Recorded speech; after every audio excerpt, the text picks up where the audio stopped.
So the first thing to notice is that while the mechanical clocks that we make, even your quartz watch, can tell time across a vast range of scales from tens of milliseconds to hours, minutes, and days and months and years.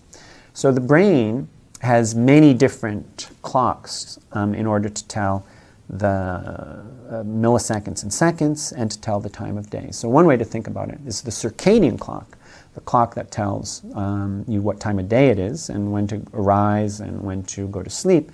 That doesn't have a minute hand, much less a second hand. In contrast, the clock that tells you, the timing device in your brain that tells you, this red light's taking a bit too long to turn, this traffic light's taking a bit long to turn, or I think the waiter forgot my coffee. That clock doesn't have an hour hand, much less a number of days that have gone by. So the brain has different areas, different mechanisms in order to tell time. We don't fully understand how the brain tells you what the tempo of a song is or when the red light is going to change.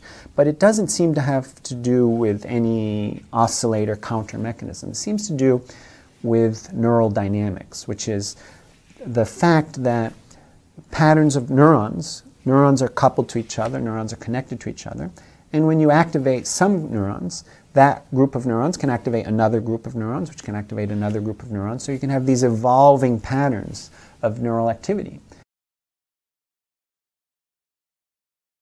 But actually, it turns out there's a twist here, because givers are often sacrificing themselves, but they make their organizations better. We have a huge body of evidence, many studies, looking at the frequency of giving behavior that exists in a team or an organization. And the more often people are helping and sharing their knowledge and providing mentoring, the better organizations do on every metric we can measure. Higher profits, customer satisfaction, employee retention, even lower operating expenses. So givers spend a lot of time trying to help other people and improve the team, and then unfortunately they suffer along the way. And I want to talk about what it takes to build cultures where givers actually get to succeed. So I wondered then, if givers are the worst performers, who are the best performers?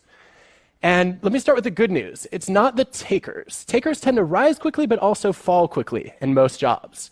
And they fall at the hands of matchers. If you're a matcher, you believe in an eye for an eye, a just world. And so when you meet a taker, you feel like it's your mission in life to just punish the hell out of that person. And that way justice gets served. Well, most people are matchers, and that means if you're a taker, it tends to catch up with you eventually. What goes around will come around. And so the logical conclusion is it must be the matchers who are the best performers. But they're not. In every job, in every organization I've ever studied, the best results belong to the givers again.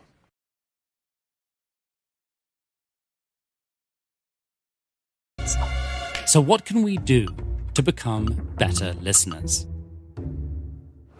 At its core, listening in a one-on-one conversation is about taking an interest in another person and making them feel understood. There's no universally agreed upon definition of high-quality listening, but some recurring features include attentiveness, conveying understanding, and showing a positive intention towards the speaker. This doesn't mean you can simply go through the motions. Researchers have found that merely smiling and nodding at set intervals doesn't quite work. However, there is something slightly performative about listening, in that it's important to show you're doing it. So in addition to actively attending to a speaker's words, good listeners also use questions and body language that indicate their understanding and their desire to understand. This might feel awkward at first, and what's most effective might depend on your relationship with the speaker. But with time and practice, you can internalize these basic behaviors.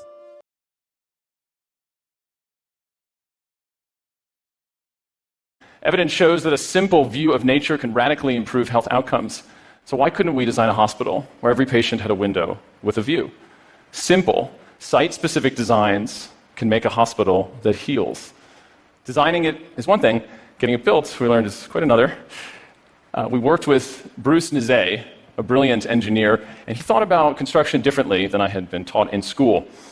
When we had to excavate this enormous hilltop, and a bulldozer was expensive and hard to get to site, Bruce suggested doing it by hand.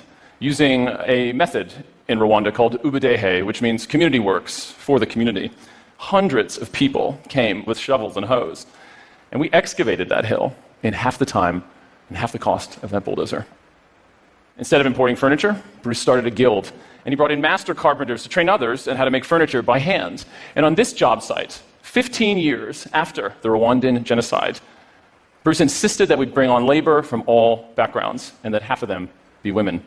Bruce was using the process of building to heal, not just for those who were sick, but for the entire community as a whole. We call this the locally fabricated way of building, or LoFab, and it has 4 pillars. Hire locally, source regionally, train where you can, and most importantly, think about every design decision as an opportunity to invest in the dignity of the places and where you serve. Think of it like the local food movement, but for architecture. And we're convinced that this way of building can be replicated across the world and change the way that we talk about and evaluate architecture.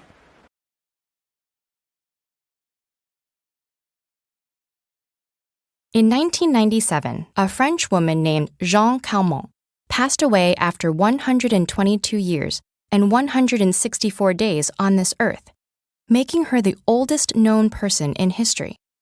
Her age was so astounding that a millionaire pledged $1 million to anyone who could break her record. But in reality, living to this age or beyond is a feat that very few, maybe even no humans, are likely to accomplish. Human bodies just aren't built for extreme aging. Our capacity is set at about 90 years. But what does aging really mean? And how does it counteract the body's efforts to stay alive? We know intuitively what it means to age. For some, it means growing up, while for others, it's growing old. Yet finding a strict scientific definition of aging is a challenge. What we can say is that aging occurs when intrinsic processes and interactions with the environment, like sunlight and toxins in the air, water, and our diets, cause changes in the structure and function of the body's molecules and cells.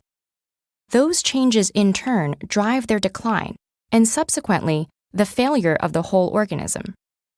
The exact mechanisms of aging are poorly understood, but recently scientists have identified 9 physiological traits, ranging from genetic changes to alterations in a cell's regenerative ability, that play a central role.